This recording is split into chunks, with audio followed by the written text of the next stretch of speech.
Росіяни підтягують резерви з окупованого Криму, щоб поповнити втрати та укріплюють відступні рубежі на Херсонщині.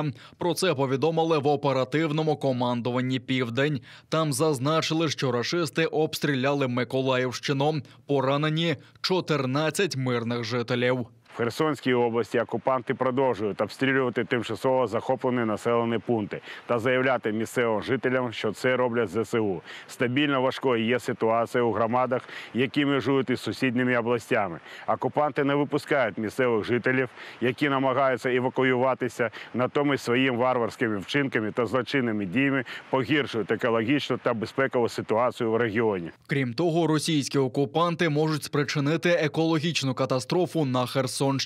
Вони розгорнули пункт управління на Каховській гідроелектростанції. Звідти займаються загальною координацією військ на півдні. Наразі на станції не працює одразу 2 гідроагрегати. Причиною цьому є неспроможність окупантів їх відремонтувати, ба більше не дають підступитися і українським фахівцям. Відтак уже підтоплено Каховку, під загрозою і оточуючі села.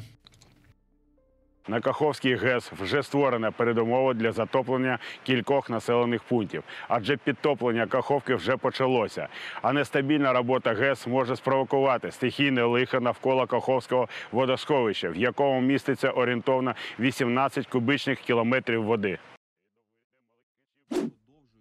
Росіяни наступають на Сєвєродонецьк з кількох напрямків, руйнуючи житлові квартали. 5 жителей Луганщини загинули під ворожим вогнем, повідомив керівник обласної військової адміністрації Сергій Гайдай. За його словами, окупанти намагаються наблизитись до траси Бахмут-Лисичанськ, аби захопити її, але марно. Українські воїни дали відсіч. На Донецькому напрямку окупанти проводять активні наступальні дії, продовжують вогневе ураження наших підрозділів, завдають ракетних ударів, перегруповують війська. Противник намагається розвинути успіх на Бахмутському напрямку, порушити маршрути логістичного забезпечення та відрізати наші підрозділи від основних сил. На Лиманському напрямку ворог веде розвідку, за підтримки артилерії намагається закріпитись у населеному пункті Лиман. Зусиллями українських воїнів відбито 12 ворожих атак на Донеччині та Луганщині, а також утилізовано по 5 артилерійських систем, автомобілів і бронемашин та російський танк. Бійці протиповітряних сил змішали з українською землею черговий ворожий гелікоптер К-52, безпілотник «Орлан» та крилату ракету.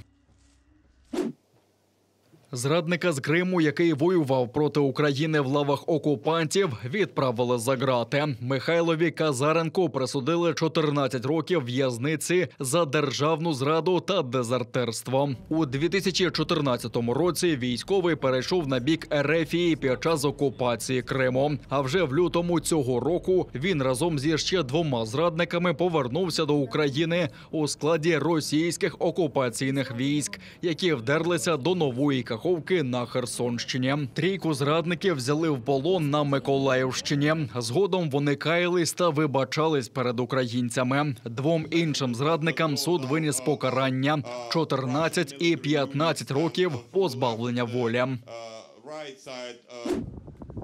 4 адвокатів за 2 дні затримано в окупованому Криму. Російські силовики розпочали полювання на адвокатів, які захищають мешканців Криму у політично мотивованих справах. У Сімферополі перед засіданням, де мали розглянути складений адмінпротокол на адвоката Назіма Шейхмамбетова, затриманого 26 травня, співробітники окупаційного центру протидії екстремізму затримали іще 2 інших адвокатів, які прийшли до окупаційного суду представляти інтереси затриманого колеги. Айдер Заматов та Емінія Вамілєва навіть не встигли зайти усередину. Телефоном про своє затримання встигли повідомити колегію адвокатів. Ко мне сейчас и к адвокату Авамилева имени Родионовне подошли сотрудники полиции, ЦП, говорят о том, что в отношении нас они собираются составить протокол, и мы задержаны. При этом мы прибыли и издали ордера и ходатайство в судебном заседании для участия в судебном заседании. То есть идет воспрепятствование адвокатской деятельности, нарушение прав адвокатов. Окупаційні силовики пояснювати причину затримання не стали. Адвокатів відвезли до відділення окупаційної поліції для складання на них адміністративних протоколів.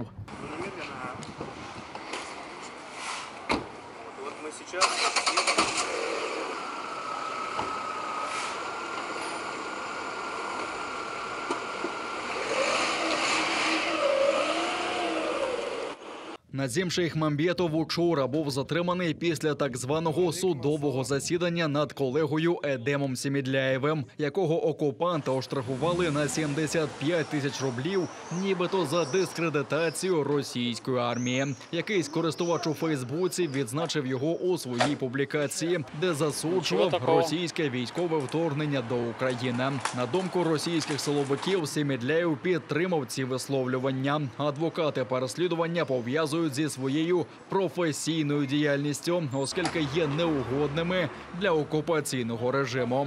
Мы считаем это, конечно же, давлением на адвокатов очередным.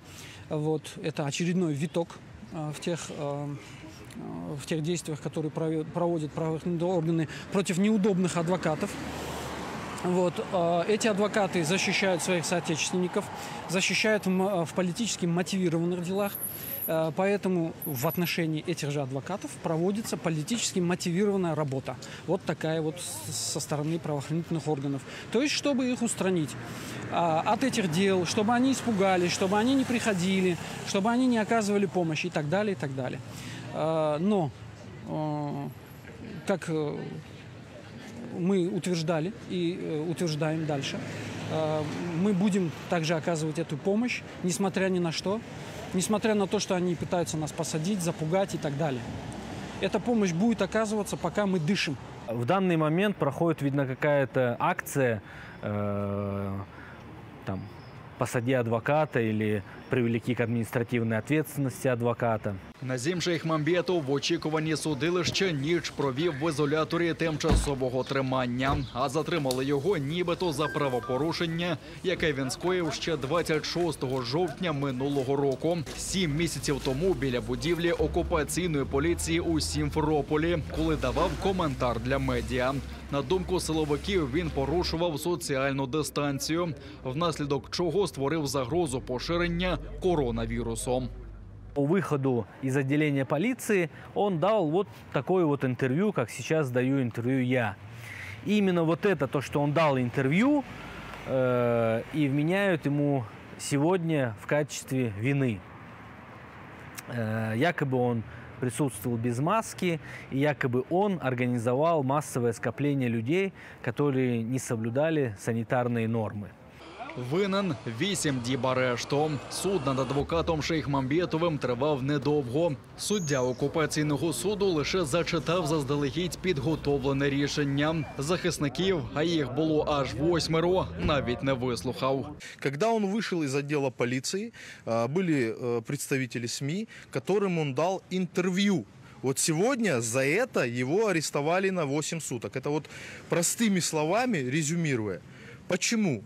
Что он что-то нарушил? Нет. Это именно через полгода вытащили из закромов, потому что ничего иного найти на Назима не смогли. Никаких преступлений иных, конечно же, он не совершал и не мог совершить. И вот это вот все облачили якобы в законную такую оболочку, что он собрал там граждан, он там не соблюдал какую-то там дистанцию, маски и так далее. И вот под таким фарсом арестовали сегодня адвоката. Адвокатів імені Авамілєву та Айдера Азаматова звинувачують у такому ж правопорушенні. На них у відділку окупаційної поліції склали адміністративні протоколи, які розглянуть найближчим часом. Їхня провина також полягає в інформуванні громадськості. Вони, як і Назім Шейхмамбетов, давали інтерв'ю після надання правової допомоги затриманим. Росія перетворила окупований нею Крим на одне з найнебезпечніших місць у Європі. Про це президент України Володимир Зеленський сказав під час виступу в індонезійському аналітичному центрі. Глава держави заявив, що досвід Криму демонструє, як Росія ставиться до жителів поневолених нею територій. Про це свідчать і постійні репресії проти корінного кримсько-татарського народу та інших незгодних з окупацією, зауважив Зеленський. Не буває жодного тижня, я підкреслюю це, жодного тижня за 8 років, щоб не надходили новини про нові репресії чи судилища проти тих, хто не влаштовує окупантів. Як наслідок, ви не знайдете в Європі іншого місця, ніж окупований Росією Крим, де так безкарно і так масово репресують мусульман. Мусульман і усіх інших, хто просто хоче жити своїм вільним життям. Як можна це не бачити або ігнорувати? Це ж відбувається на очах усього світу.